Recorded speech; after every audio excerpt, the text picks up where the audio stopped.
He never clocked in, yet he conquered the battlefield of life. He never clocked in. He never sat in a meeting that could have been an email. He never asked permission to make a decision. He never waited for a performance review to know his own value. And he certainly never traded the best hours of his life for a salary that barely kept pace with inflation. Sun Tzu was a general, a strategist, and one of the most studied military minds in history. The Art of War was written over 2,500 years ago, and is still assigned reading at West Point and Harvard Business School. And if Sun Tzu were alive today, he would look at the modern 9-to-5 job and see exactly what it is. A trap, not because work is beneath him. Sun Tzu understood that discipline and mastery are the foundations of everything, but because the modern workplace violates nearly every principle he believed made the difference between victory and defeat, between a life of power and a life of quiet surrender. The first principle of Sun Tzu is supreme among his teachings: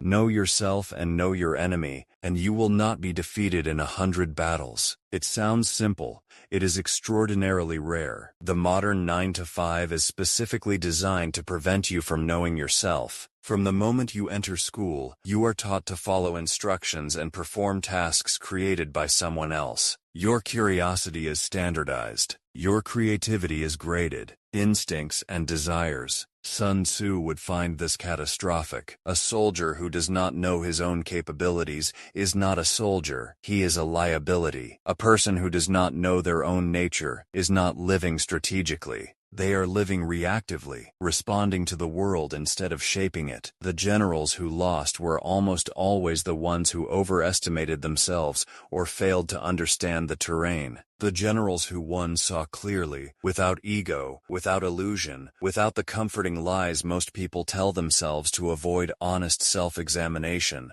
The 9-to-5 rewards conformity, the appearance of productivity over the reality of impact. It selects for people good at following rules, not questioning whether the system makes sense. Sun Tzu would walk out of the job interview. The second principle: appear where your enemy does not expect you. The 9-to-5 makes you entirely predictable. You arrive at the same time, attend the same meetings, compete for advancement on the same narrow track as everyone else in your industry. You are not just visible, you are transparent. Anyone can see exactly what you are doing, what you are worth, and how to replace you. His greatest victories came from appearing where no one expected, and moving when no one anticipated. He shaped the battlefield before the battle began. The people who win financially almost never competed hardest on the same track as everyone else. They changed the terrain, built skills in combinations nobody else thought to build, entered spaces before they became crowded. The 9-to-5 does the opposite. It puts you in direct competition with thousands of people with the same credential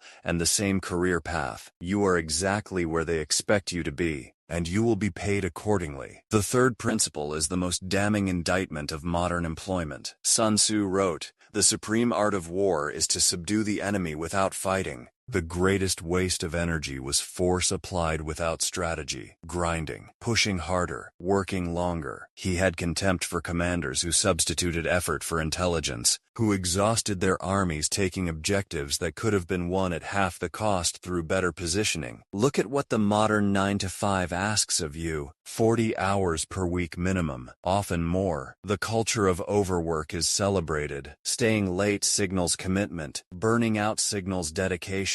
The employee who sacrifices their health and relationships for the company is quietly applauded, right until the moment they are replaced by someone younger who will do it for less money. Sun Tzu would call this a catastrophic misallocation of the most valuable resource any person possesses: time. Time spent on the wrong battlefield is permanently lost. Unlike money, time cannot be recovered. Every hour performing tasks that do not build toward your own leverage compounds against you. The fourth principle touches something deeper than strategy. It touches identity. Sun Tzu wrote, "Victorious warriors win first, and then go to war, while defeated warriors go to war first and then seek to win." This is the sharpest line between those who build lives of genuine freedom and those who spend their careers reacting to circumstances they never chose. Most people enter the workforce in reaction. They graduate, need income, take whatever is available, and build a career on a foundation they never chose. The path becomes harder to leave not because it is good, but because the cost keeps growing. Mortgage, family, identity, the sunk cost of a lifetime. Sun Tzu would recognize this as the most dangerous kind of trap, the kind that feels like safety. He spent years preparing before commanding an army. By the time he entered battle, the outcome was already largely determined, not by what happened on the field, but by the preparation that preceded it. The people who build real financial independence operate the same way. They build skills before they are desperate. Study the terrain before entering the arena. When the moment arrives, they are not scrambling, they are executing a plan they already made. The fifth and final principle is the one Sun Tzu returns to throughout the art of war, with a consistency that makes it impossible to ignore. He who controls the ground controls the battle. In the modern economy, terrain is leverage, and the 9-to-5 is structured to ensure the employee controls as little terrain as possible. Your income depends on a single source. Your skills are specific to one industry. Your reputation is tied to a title rather than work you own outright. If the company restructures or replaces you with AI, your terrain disappears overnight. You are left exposed with no high ground and no supply lines. Sun Tzu would not accept that for a single day. He would build multiple streams of value, develop skills that transferred across industries, own his reputation rather than rent it, make himself impossible to eliminate. This is the behavior of every person who has built genuine freedom. They did not work harder inside the system. They built their own terrain outside of it, until they no longer needed permission from anyone. Sun Tzu would not tell you to quit your job tomorrow. That would be reckless, and Sun Tzu was never reckless. He would tell you to begin preparing now for a life that does not depend on someone else's decision about your value. Stop competing on battlefields where you cannot win. Start finding ground where your strengths create an advantage nobody else can replicate. The 9-to-5 is not the enemy.